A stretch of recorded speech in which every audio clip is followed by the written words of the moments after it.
Welcome to Tobias Richter. Thanks for having me. Thanks. Did I pronounce that correctly, by the way? Pardon? Did I pronounce that correctly? Yes. I did, great. Well, you're obviously a massive fan of science fiction. What got you into science fiction? What was the earliest shows you could remember? Well, I think the first was actually Star Trek on German television in the Hmm. 70s.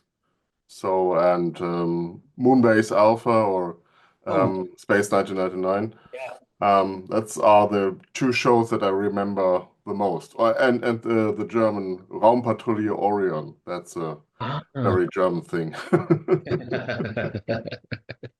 So that got me interested, and I read a lot of science fiction books in my youth, and draw a lot of things. And yeah, I've always been a science fiction fan. So you said you were drawing things as well. What did you want to be when you were older? Did you want to be a science fiction artist? No, No.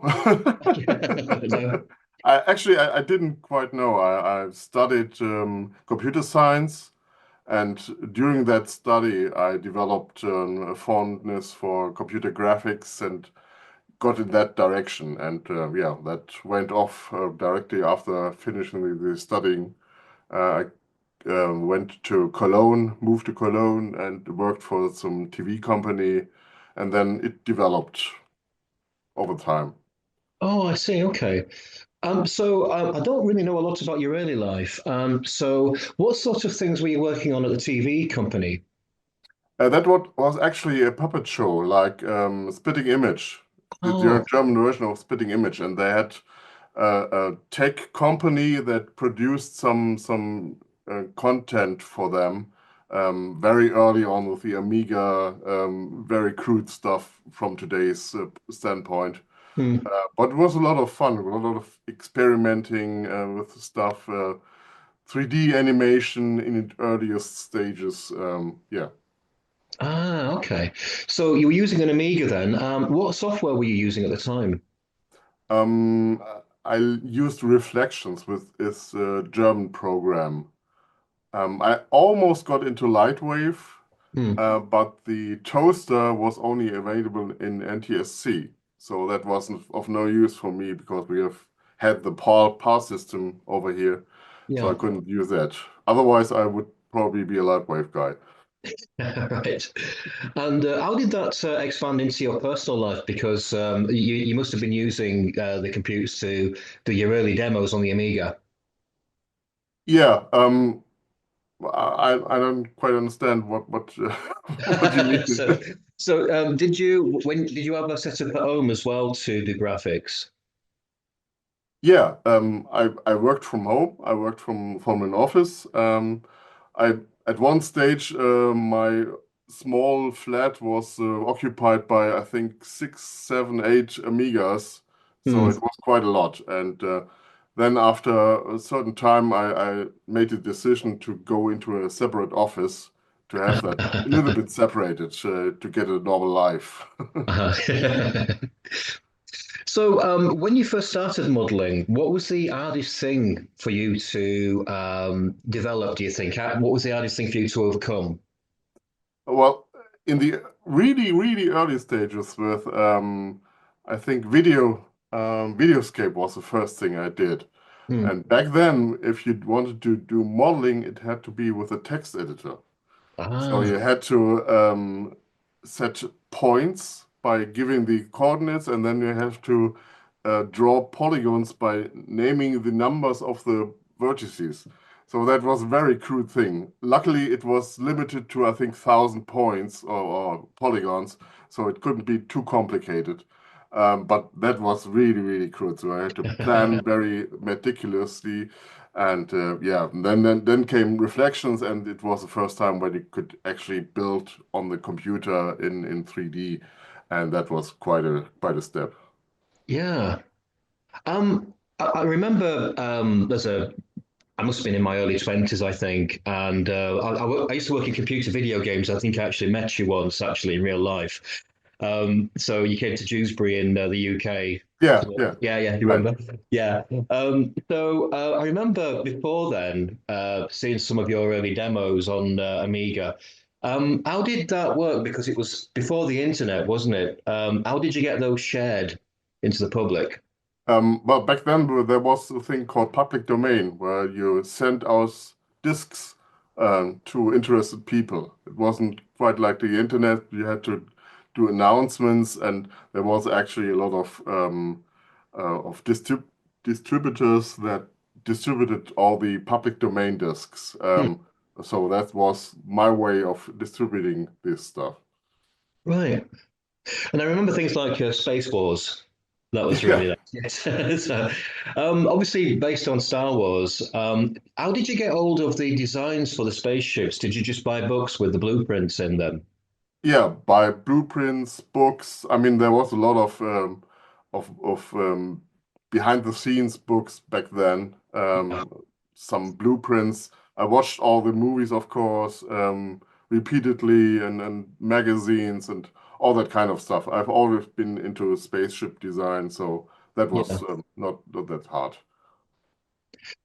Going back to that, did you actually do anything about researching how films are made in terms of like placing cameras and, planning shots and that sort of thing? Actually, that comes quite naturally to me. I've never studied any film history or stuff like that. I just watched a lot of movies, Yeah. and you pick up stuff. And I think there's a certain natural talent to set up a shot that know how it works. And luckily, I think I have that, Yeah. and that makes it quite easy. I've done a little bit of modeling myself. I was never very good. One of the things that I always thought was very difficult was making something that was very, very big, like a planet, look far away, because in space you don't have an atmosphere, do you, to, give that distance depth. Yeah. So what techniques do you use to do that? Well, the planets and all that kind of stuff is always a fake, basically. Yeah, It's never the real dimensions. If you would do that, the programs wouldn't be able to calculate it. yeah, So it's always like a few meters away, basically. yeah. But I never got that as a problem. I've always rendered that separately and could do some stuff in compositing to make it look farther away or a little bit obscured or whatever. Yeah. Okay. And what about lighting? Because you light your scenes very well. What do you think the secret to lighting is? Um, oh, I think there's lots of books and, and tutorials about lighting. Basically, my lighting is always one really bright light on the back, on the Hmm. side, and another fill light on the other side. That's the main thing. And then you start and add small lights to give a certain highlight somewhere where it's needed. And it's always helpful if the ship or the element itself has little lights itself to light Yeah. itself, even if there's no environment light at all in the sea. Okay. What about the stars? Sorry to bombard you with these questions, but I like the way that you make the stars look very realistic as well. Do you layer them, or what do you do with those? It's just a cube that is a little bit bent to a sphere, and it's just a texture on it. It's Oh, nothing special on it. oh, okay. It looks really good. And what about bump maps? It's difficult to get bump maps right, isn't it? Because if you put the values too high, they look really horrible and rough, don't they? Yeah, I mean, the interesting development in the recent years, or yeah, it's been quite longer, is that you don't use bump maps that often anymore because nowadays you can model almost everything in the model. The Yeah. poly counts have gone so high that it's mostly modeled, and only very small things are either bump mapped or displacement mapped. But Hmm. yeah, you're right. It was difficult back then to get the right height of bump maps. I'd rather put it a little bit too low than too high because too high looks fake instantly. Yeah, yeah. So you got involved with Star Trek, didn't you? The actual Paramount Studios and people like that. Yeah, I've worked for various projects in my time. Starting with I did the German covers for the VHS tapes, Oh. which is a long time ago. And for the recent years, I've been developing Starship models for Static Online for like last, I think, 6 years or 7 years now. So that's ongoing and that's still a lot of fun. Ah, can you tell us about the Star Trek Phase 2 project? Yeah, that was a fan-based Star Trek episodes that I joined a few years after they started. I think actually they start with Dr. Drexler and some other professional guys. Hmm. And then I came in and did some visual effects for them for the last 3 or 4 episodes. I've even done some visual effects for episodes that haven't been finished that yet, and they probably will never be. But yeah, that's the nature of the game. And you've worked on things for the official Star Trek magazine as well, haven't you? Um, I probably have some done some illustrations. I'm not quite sure. Sometimes they use just stuff, and yeah, well.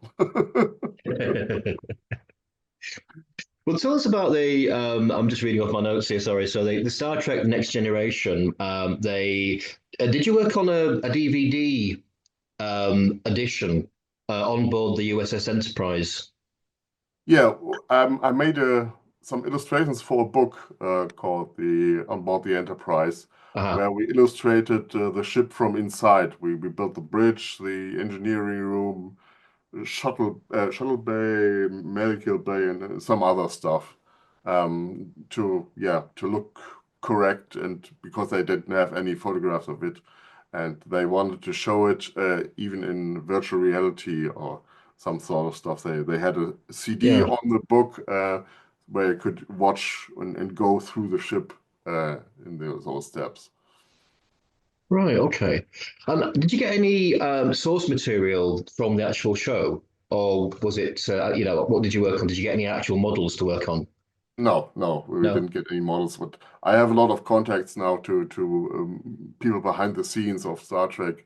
So if I need anything particularly, that I can try to get it from them to get Yeah. some informations. But most of the informations that we used there, I think, was already out there. My blueprints from the next generation, even the interiors are always all laid out and pretty well documented. It was a Right. bit complicated to get the Alcars right on the bridge Yeah. to match the actual design on the bridge on the real set. But I think I was in contact with Mike Kuda to get these correct. Right, okay. And what sort of setup are you using now? Because I'm assuming you've moved on from the Amiga. Yes. Actually, I moved on pretty early. I went to buy Silicon Graphics Ah, um, uh, pretty early on in the 90s with Power Animator, hmm, which was a predecessor to Maya, which use now. I use now just normal PCs with Maya. yeah, okay. You've worked on a few games as well. So I mentioned the game for Imagitech. Yeah. What was that called? Freelancer, I think it was called, wasn't it? Can you remember? Yes, I think so, yeah. Yeah.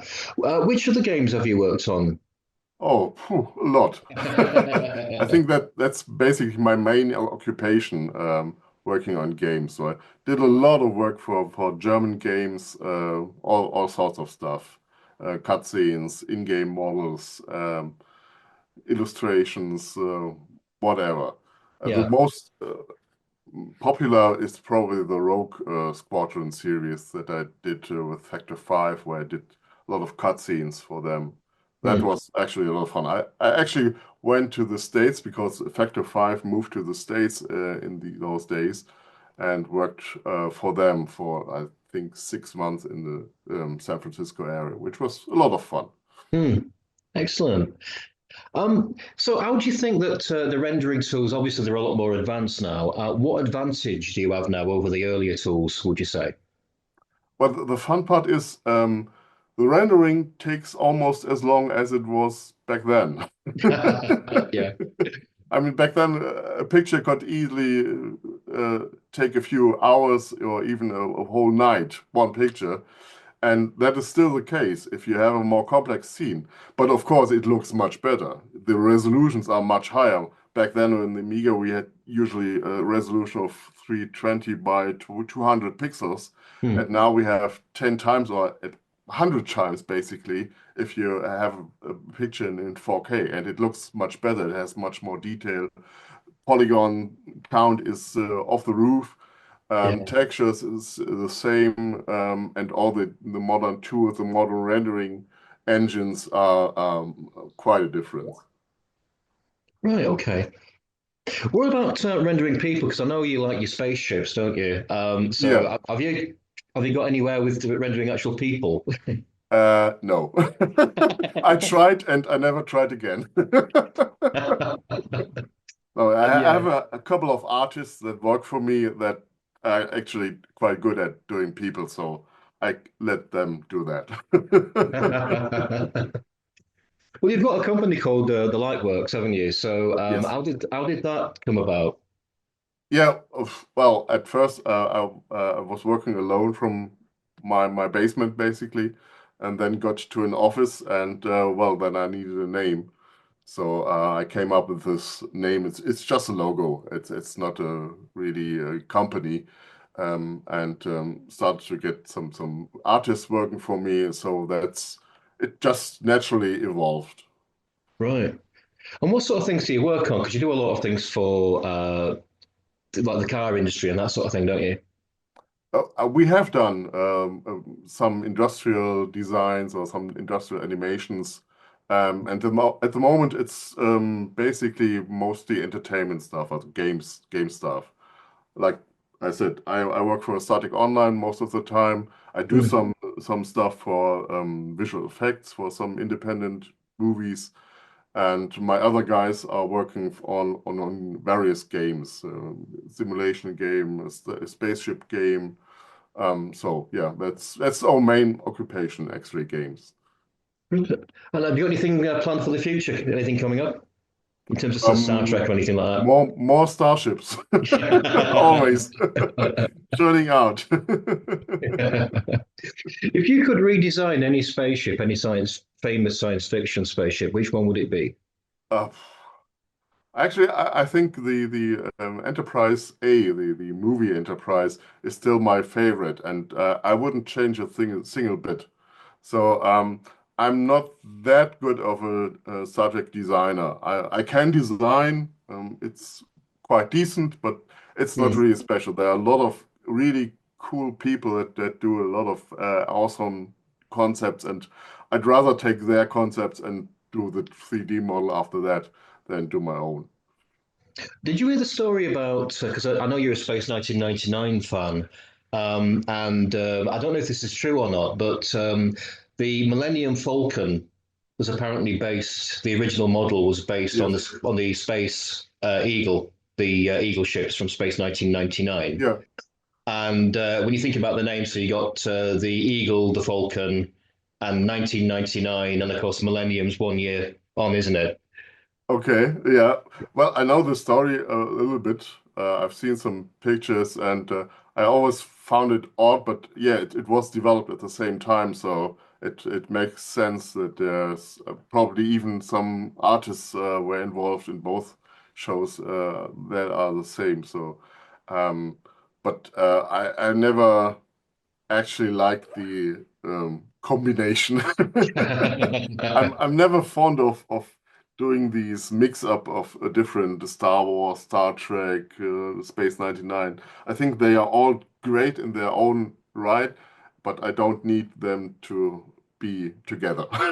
Yeah, yeah, yeah. Has anyone ever approached you to work on any films or anything like that? Well, at the moment, I'm working a little bit on Space Command. That's a little independent production from Mark Secree. And I'm working on the Space 1999 documentary, Oh, some visual effects shots for them. hmm. And yeah, that's about it. That's keeps my day quite occupied. Can you tell us a bit more about those, like the Space 1999 documentary, especially? Yeah, we the guy that does that, I've worked with him a lot in the past, Oceanus and some other projects where we did some stuff for him. And he was always a fan of the Eagle or the series, me myself as well. And Hmm. it happened that I built the Eagle model quite some time ago, pretty accurately, as I might say. And and at that time, he was developing this idea of doing a documentary. So it was quite naturally that this came together. So we're doing some visual effects, basically in a little bit of the style back then. Hmm. So not too fancy in sort of camera work or visual effects, but th trying to do things that they probably couldn't do back then, but still it looks like they could do it. Right, I see. Yeah, so we did some eagle shots. We even did Lost in Space, the Jupiter spacecraft, because that was at the same time, roughly. And the Moon Base Alpha, we have a shot where the Eagle's landing, and the planet Peary is also in there. So yeah, lots of variations on stuff to fill that documentation out. Oh, excellent. Are there any internal shots of the Eagles or the base? Pardon? Sorry, any internal shots of the Eagle I or? think they built a cockpit Yeah. where they interviewed people, but nothing else. I think Ah. that's even that is quite a feast to do that. Brilliant. Well, it's been a pleasure to meet you again, Toby. Yeah, it was my That was pleasure. excellent. And thanks for taking part in this. You're welcome. Okay, you take care, mate. Thank you. Yeah, thank you too. Bye.